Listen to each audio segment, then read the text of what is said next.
大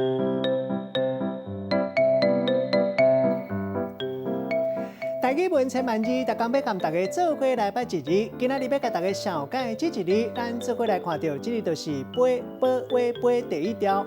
杯就是一条长形，或者是一支长形的物件，像拍乒乓的球遐，就有人讲球杯。另外，古早无卫生纸，是用屎杯，一句话讲好神母屎杯。另外一对红色圆形的物件，一面是平面，一面是泡泡，等日涂骹请示神明的意思，咱讲盘杯。带大家做伙来详解两个词。头一个读做盘杯，头前讲到有人讲上古早是用蛤蟆壳做的，因为用的底水亲像是杯仔同款，有人写杯仔这字杯。落尾有用玉仔做的，嘛有用竹仔做的，一般咱普遍看到拢是茶做的。